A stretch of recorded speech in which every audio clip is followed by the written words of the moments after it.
Boa noite. Vamos a Lucas capítulo 8, 9, aliás, Lucas 9, versículo 57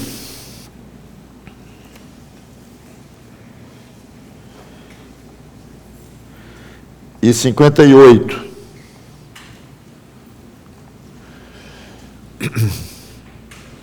Que diz assim, Evangelho de Lucas, capítulo 9, versículo 57 e o seguinte. Indo eles caminho fora, alguém lhe disse, seguir-te-ei para onde quer que fores.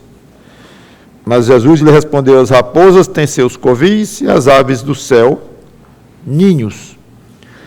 Mas o Filho do Homem não tem onde reclinar a cabeça. Vamos orar.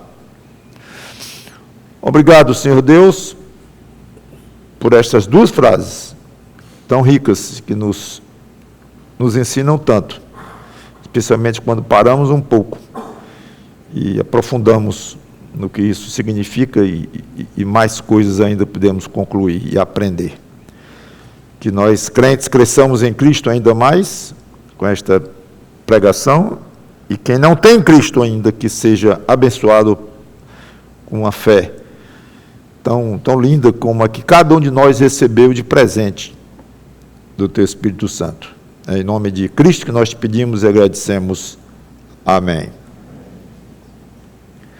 Aqui diz que alguém lhe disse, Lucas não disse que tipo de pessoa era, mas Mateus diz, a passagem paralela, está lá em Mateus 8,19, diz que era um escriba, ou seja, não era alguém qualquer, não era um passante, não era uma pessoa que ali estava por acaso, não. Os escribas eram peritos na lei de Moisés, opositores ferrenhos de Jesus Cristo, como os fariseus também eram, os saduceus também eram, três classes aí religiosas e importantes na hierarquia religiosa lá de Israel na época. Então não era um judeu comum nesse sentido, se mostrando simpatizante de Jesus e disposto a segui-lo. Não era basicamente isso, mas um opositor e muito conhecedor do Antigo Testamento e com os acréscimos que foram dando ao longo dos anos, das décadas e até dos séculos. Era um homem assim. Então, o que a gente vê aqui é Jesus se empolgando com a oportunidade excelente de um adversário aderir à sua causa, afinal, serviria de exemplo aos outros fariseus, aos outros saduceus, aos outros escribas, ganharia outros adeptos, então seria uma grande aquisição, certamente, para o grupo seguidor dele, Jesus. E ele então anima o escriba e o parabeniza pela excelente decisão de segui-lo. Certo? Não. A resposta dele foi, as raposas têm seus covis e as aves do céu ninhos, mas o Filho do Homem não tem onde reclinar a cabeça. Uma resposta um pouco misteriosa quanto ao contexto, muito claro no que quer dizer, mas quanto ao contexto, sim, e o homem aqui que disse que queria segui-lo, e Jesus responde isso.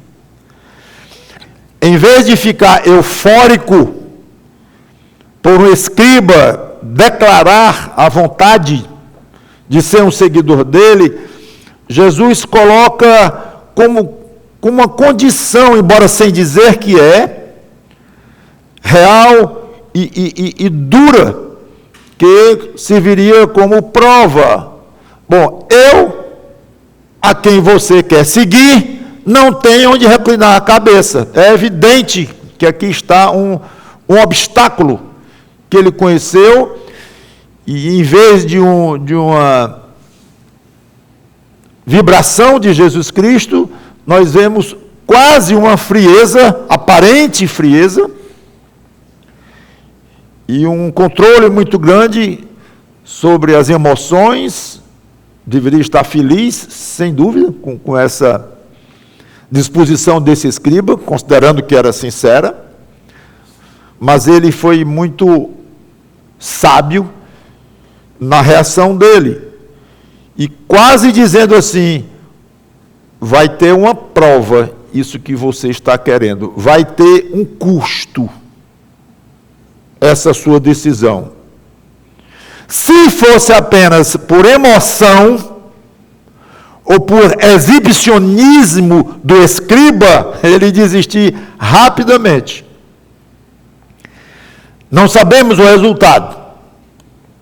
Assim ficou. E outros falaram com Jesus coisas parecidas, eu não vou comentar, eu quero ficar só aqui.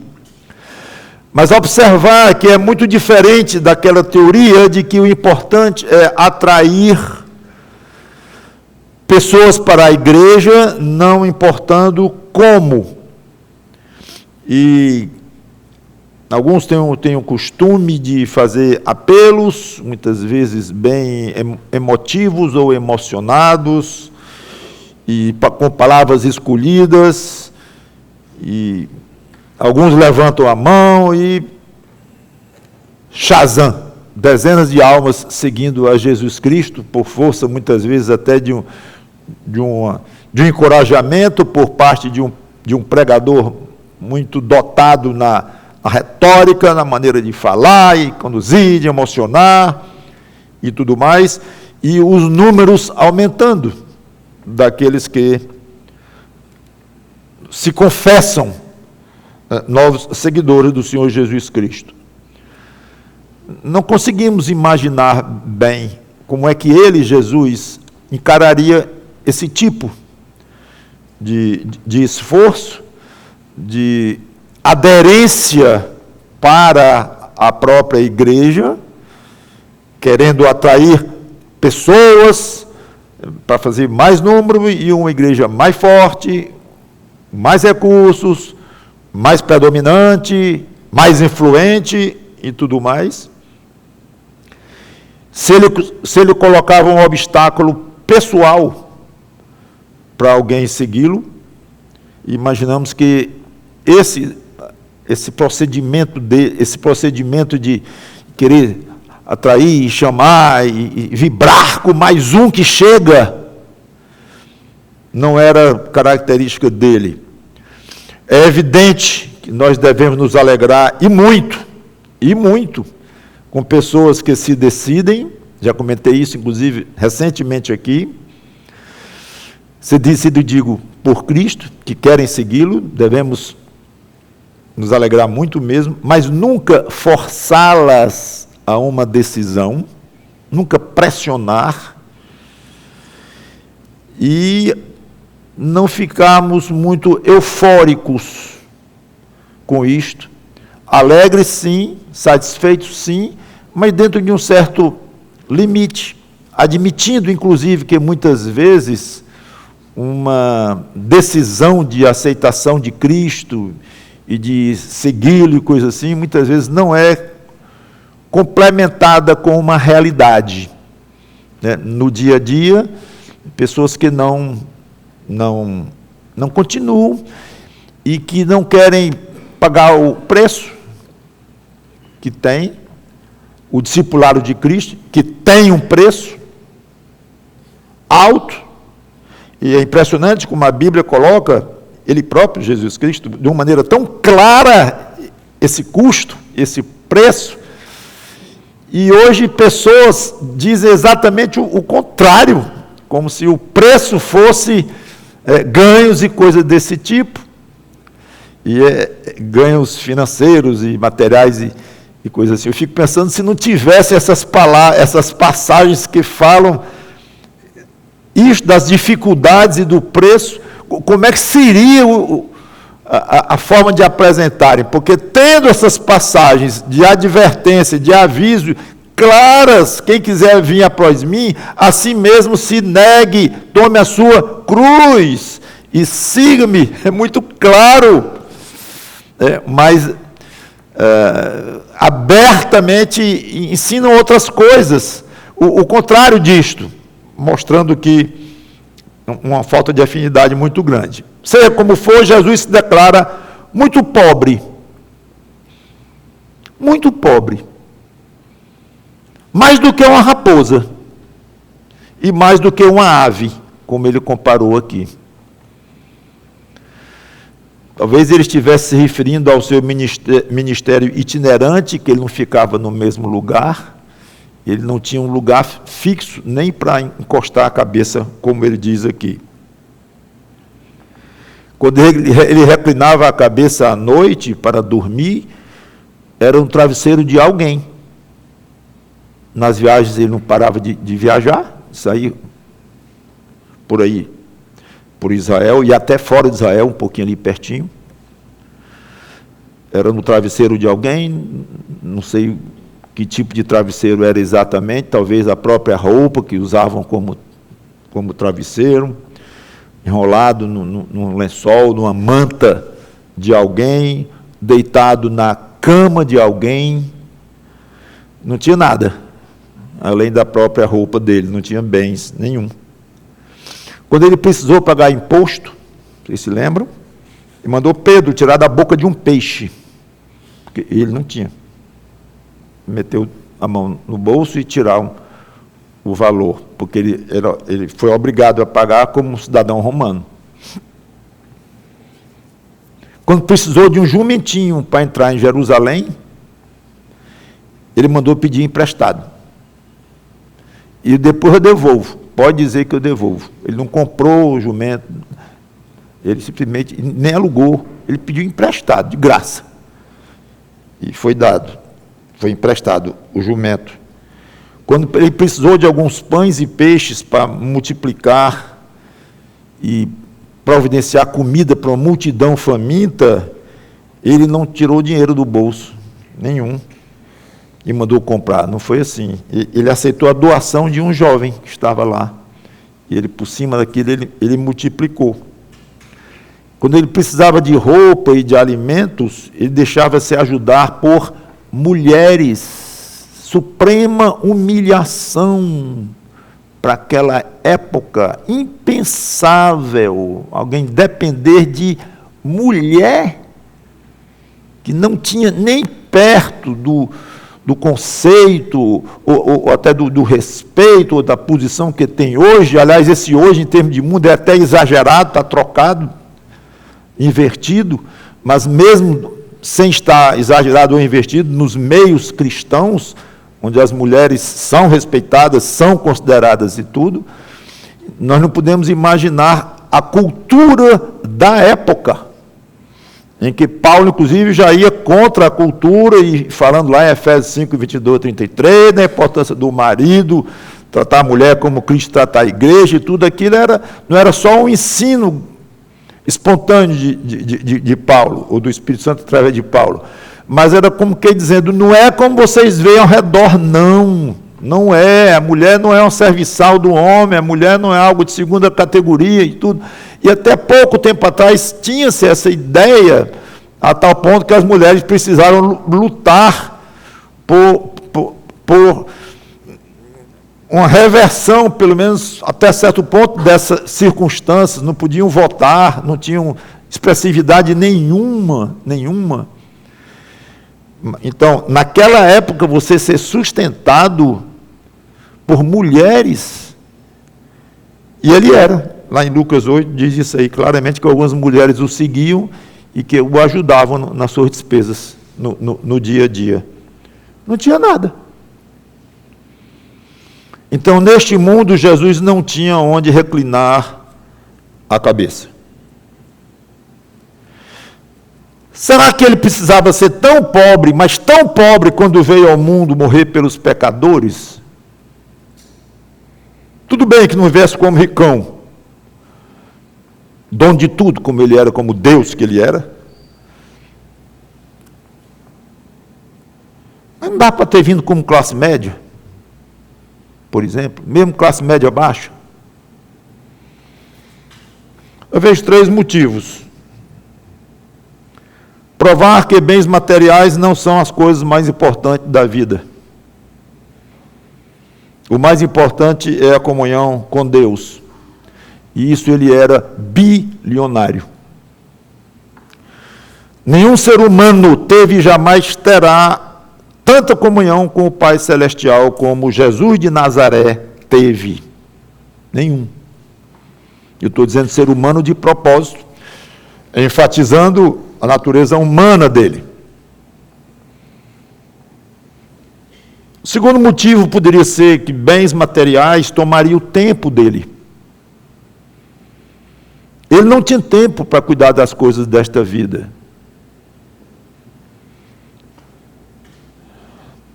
Curioso que nem se fala sobre os 30 anos que ele passou antes de iniciar o ministério dele, de mais ou menos 3 anos e meio. Então, ele era conhecido como carpinteiro, então presume-se que ele era carpinteiro, trabalhava como carpinteiro, ganhava a vida dele como carpinteiro, antes de entrar no ministério, que realmente era o alvo, o objetivo dele da vinda aqui, como se antes disso estivesse apenas vivendo os dias dele aqui até chegar o momento preciso. E claro que ele tinha que ganhar o pão, e presume-se, então, que era assim que ele ganhava a vida. Mas depois que ele começou realmente a desempenhar o seu papel para o qual ele veio, ele não tinha mais tempo nenhum. E nem interesse. Essa que é a verdade. O terceiro motivo, eu diria, para ser coerente com a verdade, que tantas vezes ele disse, que ele não era deste mundo. Se ele não era deste mundo, por que possuir coisas deste mundo? Possuir. Não é a questão de ganhar o pão. De ganhar o pão é uma obrigação do ser humano, dado por Deus, uma necessidade. Sim. Mas possuir coisas não é uma obrigação do ser humano. Curioso, em momento nenhum a Bíblia diz que nós devemos possuir coisas ou juntar coisas nesta vida. Se fala do assunto, que fala é o contrário. Não juntem. Não juntem. Então eu não posso juntar tesouro nem coisa nenhuma. Pode. Mas não aqui, no céu. Curioso isso, como isso é muito claro lá. Então, não sei, talvez um dos motivos fosse esse, para mostrar que ele não possuía nada e nem fazia questão de possuir, e que ele não era deste mundo, e disse também, do jeito que eu não sou, vocês também não são. Cada um desses 3 motivos se constitui numa lição para cada um de nós. Devemos possuir riquezas? Sim, mas depende do que tipo. É lícito um crente lutar arduamente para ser rico? Sim, se for rico em virtudes cristãs. Se esse for o seu alvo. Ser rico no serviço de Deus, no trabalho de Deus, na utilidade a Deus e aos seus semelhantes. Se for esse tipo de riqueza, sim, é lícito. E indo mais fundo, antes mesmo da riqueza em virtudes, o mais importante é ser rico naquilo que Jesus era, que eu falei até bilionário, que era na comunhão com Deus. Essa é a riqueza mais valiosa e básica que um ser humano pode pensar em ter neste mundo. Comunhão com Deus. Porque as virtudes são dividendos dela. Estamos falando Riqueza, né? Estamos falando em aplicações, investimentos. Então, vem muito a ideia de dividendos.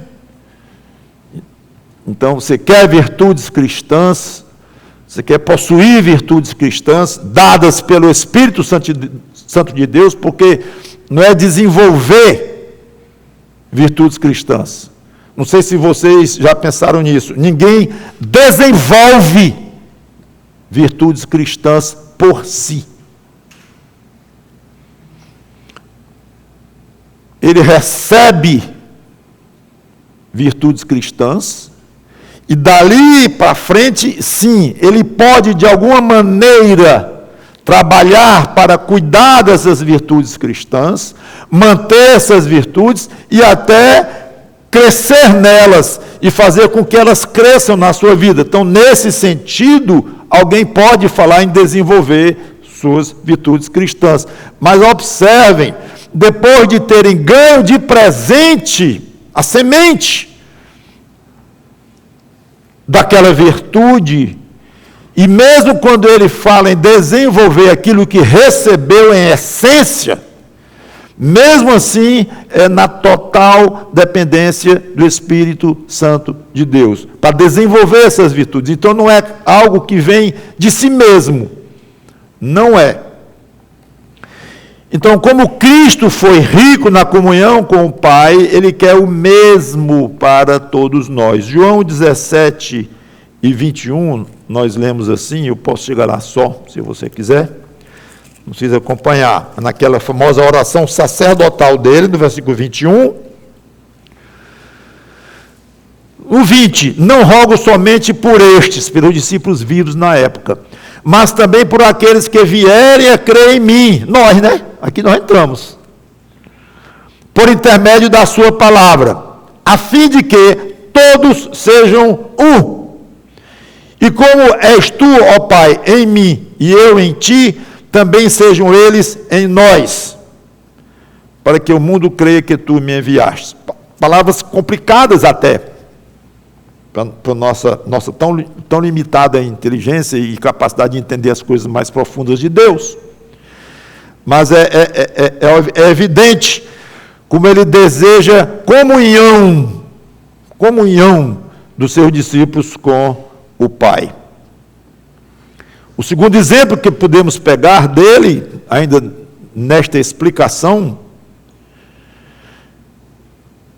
essa questão de ter coisas.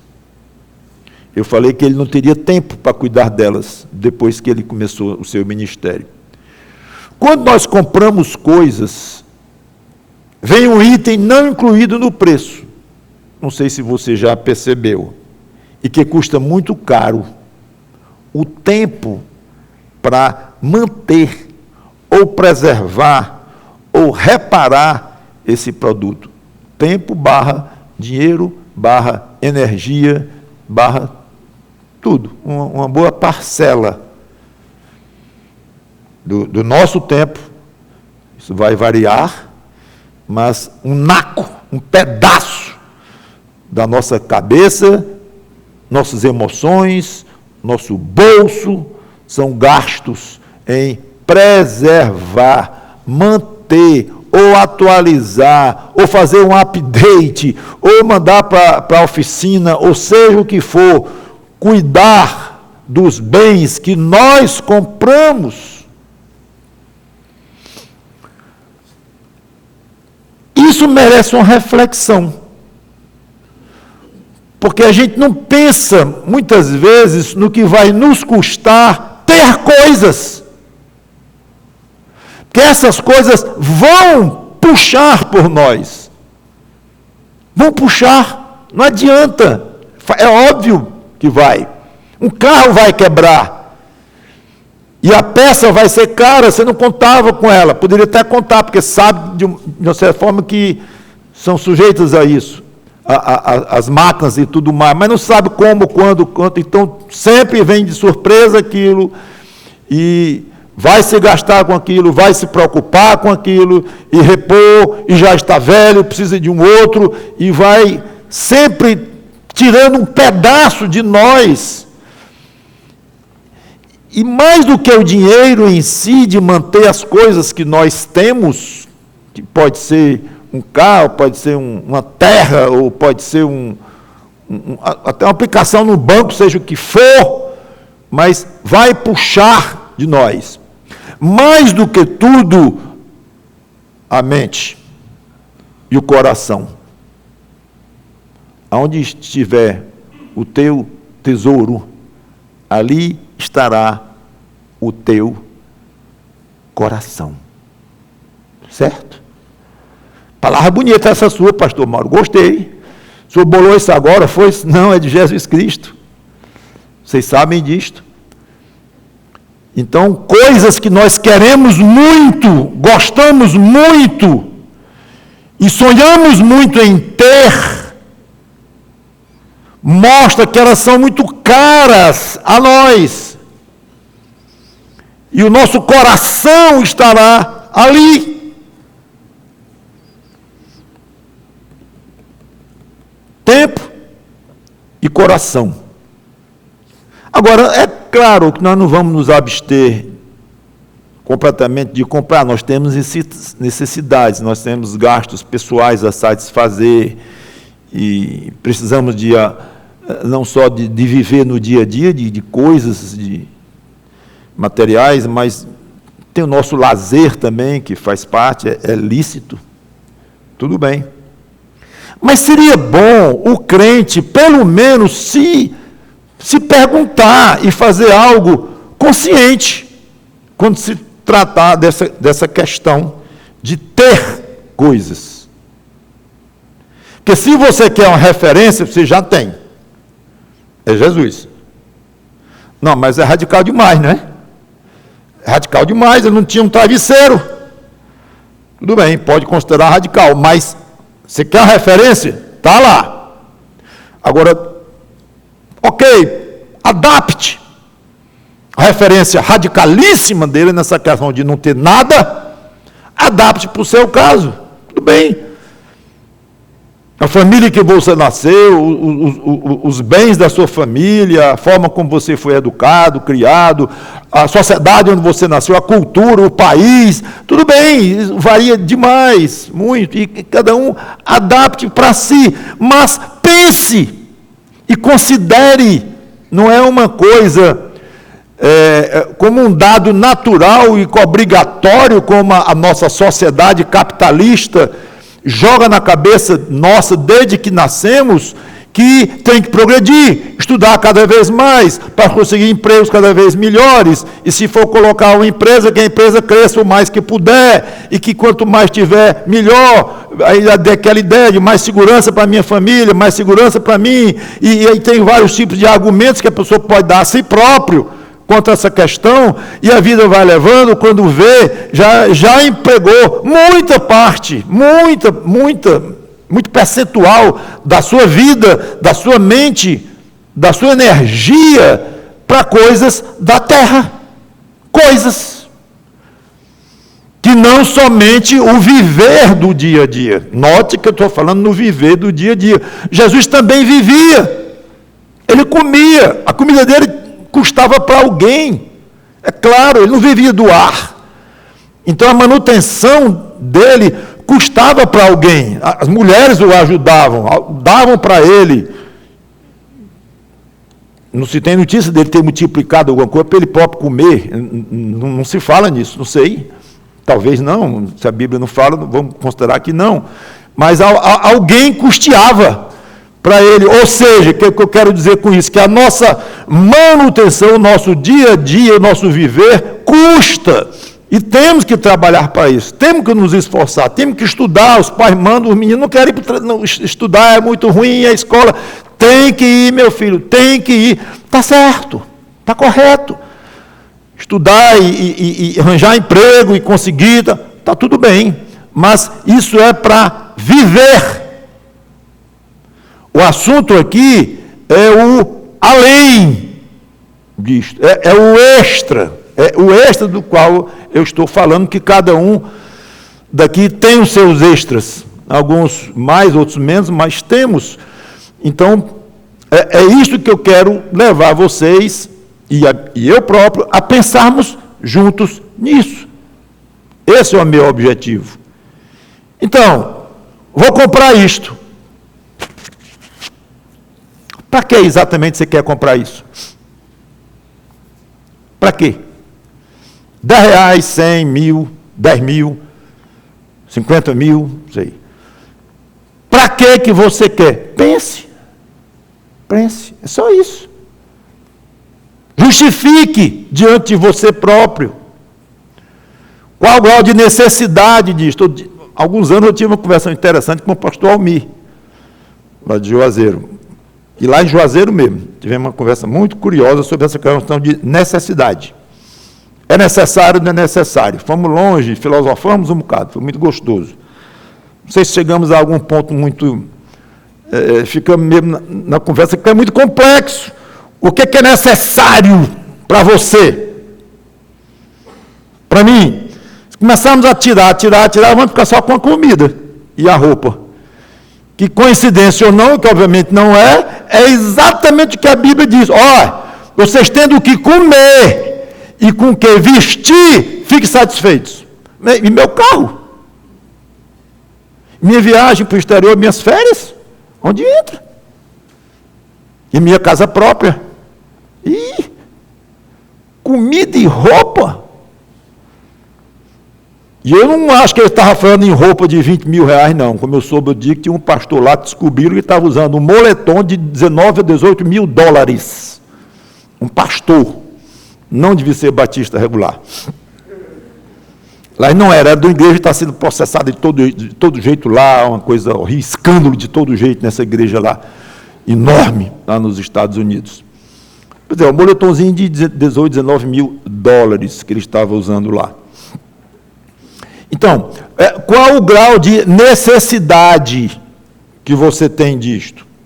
Ah, mas vai ter que depender muito da minha noção de mínimo, da minha noção de necessidade. Eu sei que vai depender disto, mas examine, pense. Agora, pense como crente, pense como tendo valores que a Bíblia lhe fornece para você comparar e tomar decisões em si. Não, eu estou ok, minha consciência está bem, mesmo sabendo disso tudo e considerando isso tudo. Ok, amém, graças a Deus. Mas considerar, pensar. Terei tempo de usar e manter isso que eu estou comprando? 10 reais, 100 mil, 10 mil, 50 mil, não interessa. Eu vou ter tempo de usar isto, de manter isto. Pense. Eu não sei vocês. Uma das coisas que mais me frustram no meu trabalho é quando engancha o computador. É ruim, gente. É ruim. É ruim. Às vezes é 1h30, 2 horas para resolver um probleminha, quando eu não ligo para o Mauro Júnior e peço socorro. Mas é horrível, e vocês todos devem saber disso. Todos usamos computadores, celulares e coisas desse tipo, engancha, não vai, e dá errado, e perde. Outro dia eu perdi o livro do milênio todinho. Sumiu! Eu digo, vou me jogar daqui.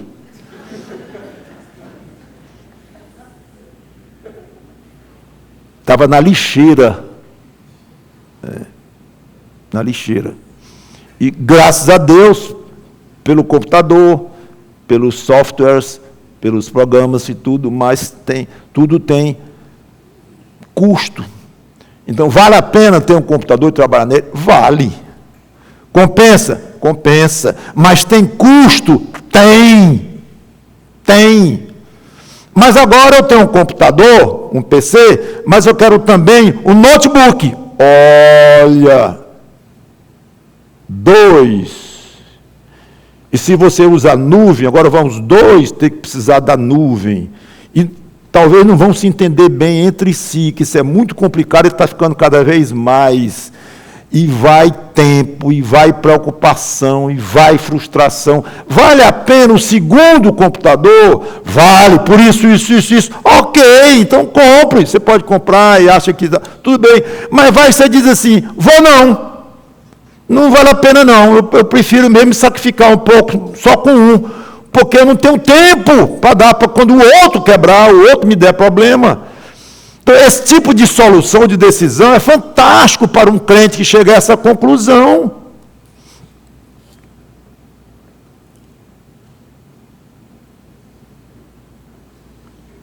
O tempo é tão curto e precioso que Paulo sugeriu aos coríntios, olha o que é radicalismo.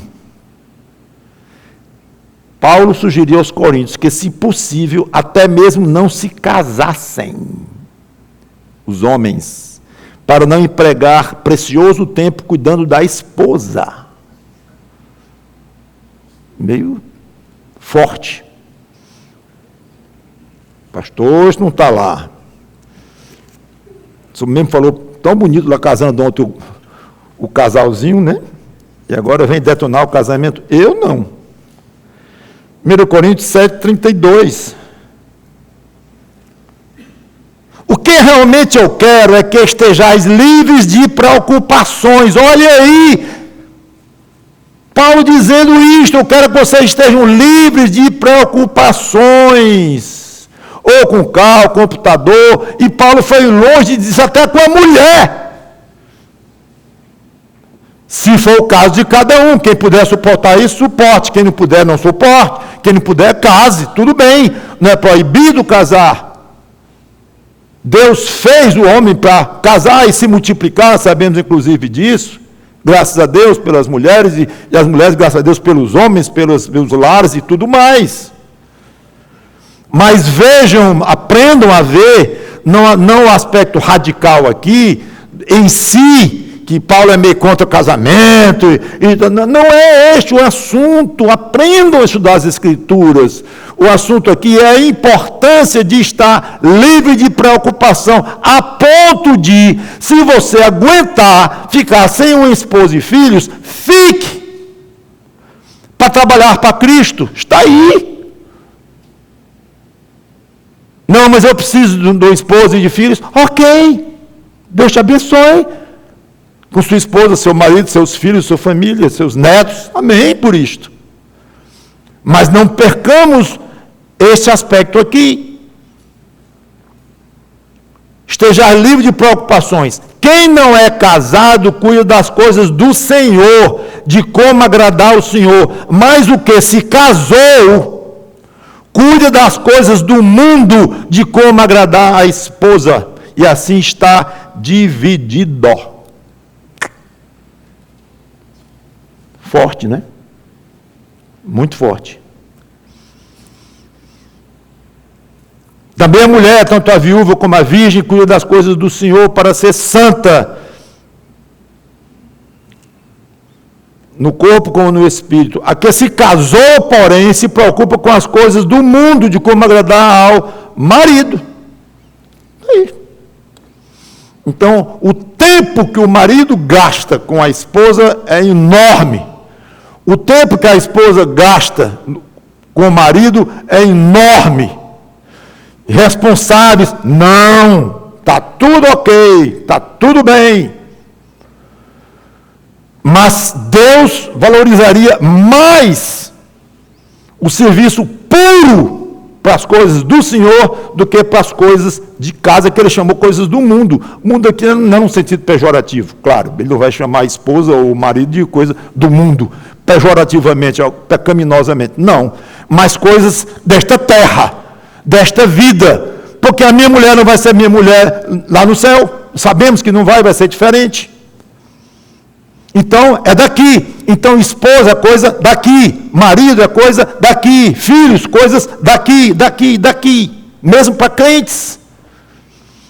Então, uma parcela muito grande da sua vida vai ser dedicada à mulher e ao marido. Até isso, Deus colocou assim, olha bem, se der, dispensem, porque eu aceito. É a maneira de Deus estar dizendo isso. Eu aceito. Se tiver algum de vocês que dispensa uma mulher, dispensa um marido, dispensa filhos e família e quer se dedicar 100% a mim, eu aceito. Quero. Se não, casem e eu vou abençoar o casamento de vocês dentro dos critérios cristãos. É isso. Agora, gente, quando chega ao ponto de falar de uma mulher e do marido, como é que fica a sua roupa, hein? O grife, a quantidade de sapatos, a quantidade de carro, a quantidade de coisas que você tem e quer ter mais, pequenas ou grandes. Como é que fica? E não é só o que tem muito que pensa em ter mais, não. O que tem pouco também pensa. Isso é uma coisa comum a todos nós, é proporcional. Proporcional. Perguntaram uma vez a um bilionário, décadas atrás, até quando o senhor quer chegar? Porque o senhor tem muito mais do que um ser humano pode precisar. Qual é o seu limite? O próximo dólar. É isso. Ah, porque os ricos são assim. Não. O ser humano é assim, de uma maneira geral. Se não cuidar, está pensando no próximo real. Em mais segurança. Algumas vezes é lícito pensar em segurança, ser responsável com as coisas, como Cristo disse, que vai fazer uma torre, calcula quanto vai custar para não ter a vergonha da torre ficar abandonada bem no meio. Tudo bem, tem a hora de ser cuidadoso e tudo mais. Mas é preciso fazer a tal da torre? É o nosso assunto aqui. Terceiro ponto é que, do modo que Cristo disse que não é do mundo, nós também não somos do mundo. Ele disse isso lá em João 8, que eu não vou ler, versículos 23 e 15 e 19. Eu não sou do mundo e vós não sois do mundo também. Então, às vezes nós podemos parecer incoerentes pela mera maneira de como vivemos aqui e essa sede de ter coisas. Não devemos amar as coisas do mundo, 1 João 2 e 15, mas nós muitas vezes amamos. E quando tiver coisas, como eu disse, pode ter, depende muito da sua condição e coisas desse tipo, e de você fazer os seus testes aí, se é necessário, se é bom, se é benigno, para que você quer e tudo mais, mas pelo menos tenha as suas coisas sem amor a elas. Não ame as suas coisas. Nunca diga, eu amo este carro. Mesmo que você está falando de uma maneira assim, sem pensar muito, mas evite dizer, você pode estar ofendendo a Deus. Ao dizer que ama um carro, eu amo a minha casa, eu amo o meu terreno, eu amo as minhas aplicações. Não ame, não. Amo o meu computador, amo a minha televisão, não ame, não.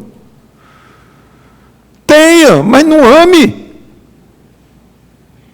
Trate de uma maneira correta, não jogue fora aquilo que Deus lhe deu, cuide, gaste com manutenção, tudo ok, cuide bem, mas perca com facilidade, se preciso for. Uma vez eu fiquei chocado comigo mesmo, fiquei com muita raiva de mim mesmo. Eu comprei uma caneta Cross, tinteiro, linda caneta, pedi ali, eu sei até onde é, perto da Esbarra do Moreira, seu local. Se o senhor sabe quando é que perdeu, por que não achou? Porque eu procurei e não achei, ora. A última vez que eu vi foi logo antes de entrar no carro. Logo depois de eu entrar no carro, eu procurei no bolso, não estava mais. Eu digo, pela lógica, foi agora, no último minuto ou 2 minutos, enquanto estava no carro e tal, procurei essa caneta. E fiquei triste com a caneta que eu perdi. Aí eu olho para trás, que coisa mais ridícula do mundo, vergonhosa. Ficar triste porque perdeu uma caneta, tenha paciência. Mas nós somos assim. E devemos lutar contra isto. Cuidado com coisas materiais, tenha muito cuidado. Não idolatre as coisas, porque foi do pai, foi da mãe, foi da avó, foi da bisavó. Oh, é coisa. Pode queimar aquilo ou não queimar, tanto faz, ter como não ter, porque se lembra. Depois lembra do coração, não vai ter lembrar pegando na coisa. Cuidado, pode passar alguma coisa para aquela coisa ali, dar algum valor que ela não tem intrinsecamente. Ou seu amor pelos que foram é tão fraco que precisa de uma coisa para olhar, às vezes malfada ou quebrada, e precisa dela para poder se linkar melhor com aquele que partiu. Precisamos disso? Não creio. Então é coisa. Não tenha muito respeito por coisa sua. Dos outros é bom. Não vai quebrando as coisas dos outros por aí. Mas as suas mesmas, não tenha muito respeito por essas coisas, nesse sentido que eu estou falando. Claro. Voltando então, eu quero encerrar com esse pensamento. Jesus disse que não tinha onde reclinar a cabeça. Para nada ele podia olhar aqui neste mundo e dizer, isso é meu. Tirando o mundo inteiro, né? Como criador. Como homem, não. Que é diferente. Ah, mas também é fácil. Dizer que não tem nada aqui se ele é dono de tudo. Não misture as coisas. Como ser humano, ele não tinha nada mesmo. E quanto ao aspecto da divindade dele, que é um mistério para nós, mas ele não estava no uso da plenitude dos seus atributos divinos quando esteve entre nós. Ele se esvaziou, a si mesmo se fez servo. Nós sabemos disto. Então está valendo dizer que ele não podia olhar para coisa nenhuma aqui e dizer isto é meu. Ele só reclinava a cabeça em propriedade dos outros. Houve uma grande exceção. João 19. Agora você vai lá. 28 a 30.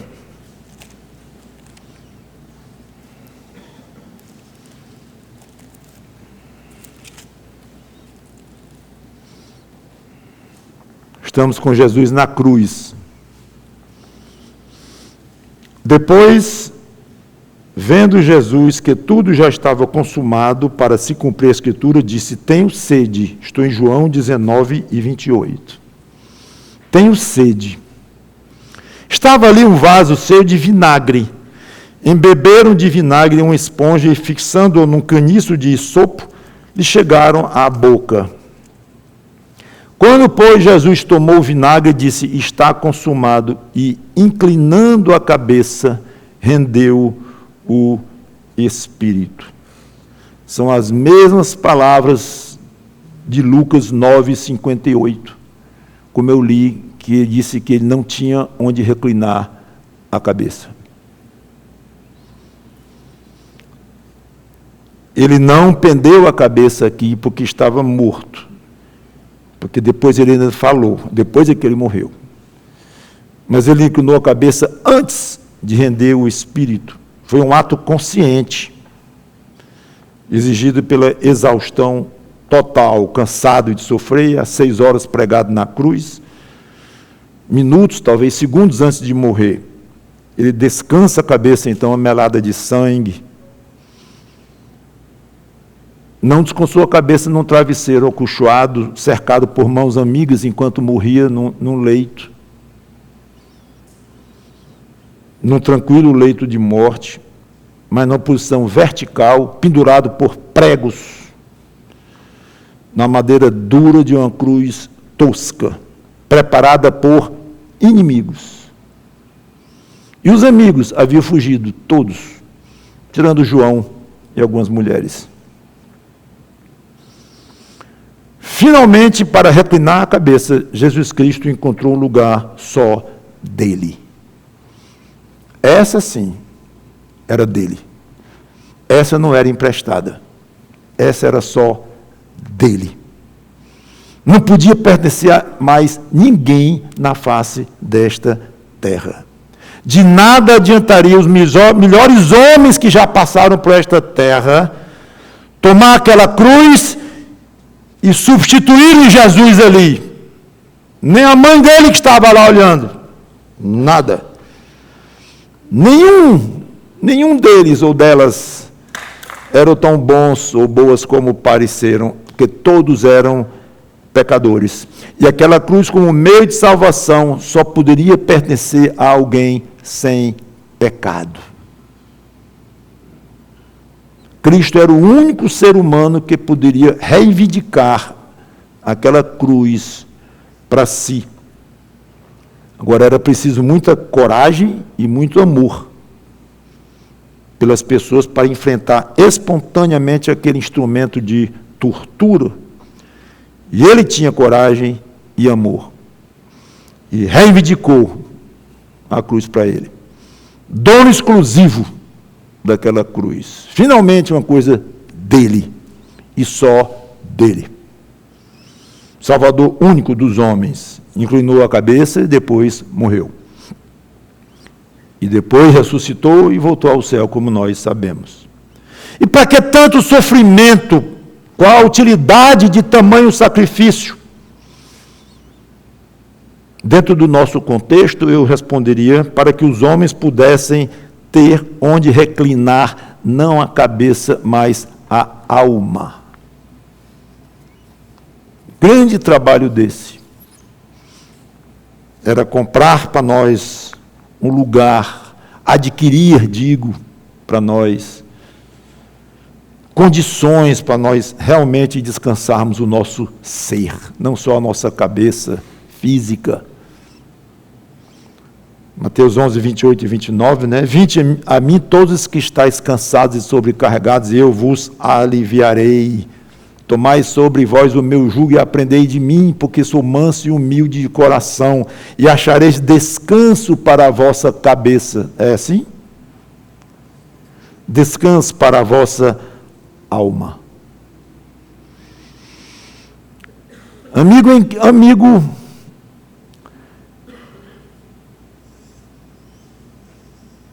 você está cansado de pecar, de sofrer à toa, de se angustiar, pois aqui está Cristo do céu lhe convidando para você reclinar o seu ser sobre Ele.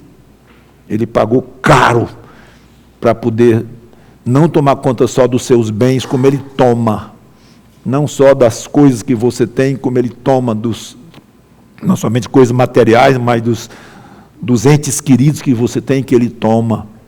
Mas muitíssimo mais do que isso, Ele se propõe a tomar conta de você de uma maneira total. Ele garante descanso de alma.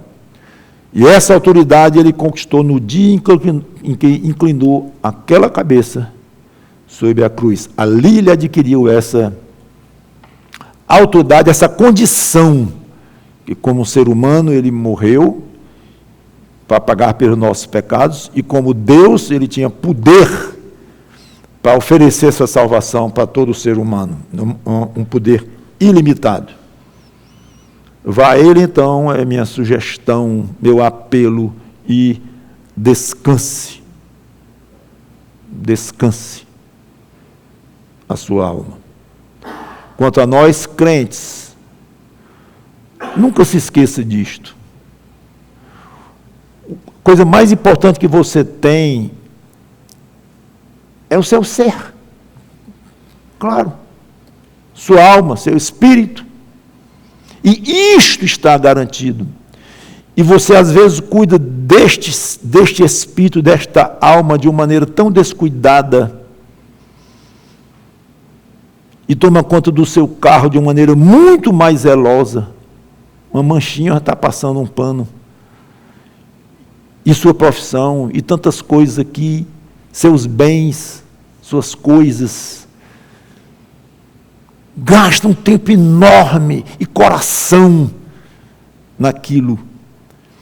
E esquece, ou deixa em segundo plano, o trabalho para Ele, Jesus Cristo.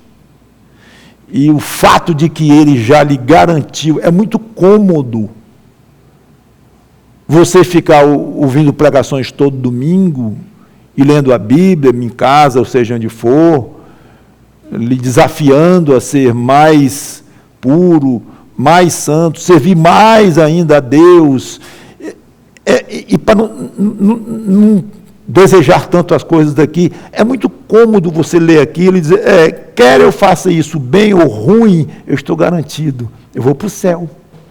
Gente, é cômodo. Eu reconheço que é cômodo. Ou não é assim? A doutrina não ensina isso? Ensina.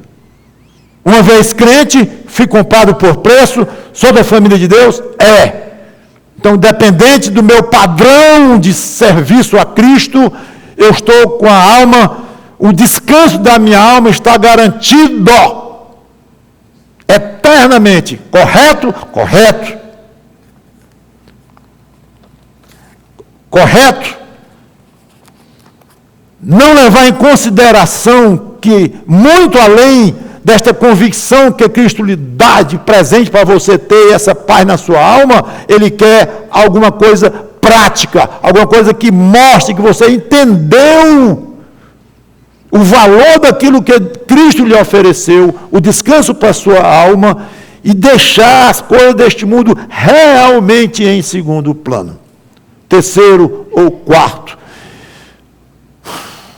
Amanhã de manhã, não reverta tudo isso aqui não. Não reverta amanhã tudo isso aqui não. Sai daqui pensativo e tal. Pastor Mauro falou umas coisas lá interessantes. Tá? Pois é. Pastor Mauro nada a Bíblia, né? E tudo. Aí vai. Quando vê, totalmente envolvido nas coisas daqui, tanto hora para lá, hora para cá, e tem que fazer aquilo, estudar ali, comprar ali, vender ali, ter aquele negócio, aquele acordo, aquele contrato, fora as coisas da sua mulher, e do seu marido, e dos seus filhos, que você já faz muito, como Deus deixou claro que acha que faz, mas Ele admite. Ele permite como um prêmio para você. Agora, prêmio que Ele dá, ter coisas, e você querer mais e mais e coisas, não, isso não é prêmio, se você não sabe tê-las. Se você tem de uma maneira correta, digna, discreta, lícita, apropriada, sim, é um presente que Deus lhe deu. Uma Bic é um presente que Deus lhe deu, não precisa ser uma caneta Cross de tinteiro. Tudo é presente que Deus nos deu, mas não abuse disto, porque coisas materiais são presentes muito fajutas, comparados com as coisas espirituais. Ao dizer fajutos, eu não estou desconsiderando o valor de algo que Deus nos dá. Só Ele nos dá já é muito importante. Eu quero dizer essa palavra, talvez até tirar a palavra fajuto, mas dizer pequenas, pequenininhas, bem pequenas, extremamente modestas, coisas que você dá uma importância enorme, desproporcional ao que deveria dar, para desgosto do Senhor Jesus Cristo. Vamos aprender a manusear melhor essas coisas. Vamos orar. Obrigado, Senhor Deus, pela Tua palavra, que o Teu Espírito Santo nos ajude a compreender estas coisas e termos coragem de praticá-las. O tempo que nos resta está acabando. O mundo está cada vez mais estranho, mais esquisito. Nossa capacidade de Te servir, nossa liberdade de atuar pode diminuir drasticamente daqui para frente. Sem falar na nossa vida que vai se acabando por nós mesmos, pela idade, por doenças e acidentes e tudo mais. Então nos ajuda a valorizar mais cada minuto nesta terra que Tu nos dás. E esperando descansar a nossa alma em Cristo. É em nome dele que Te pedimos e Te agradecemos. Amém.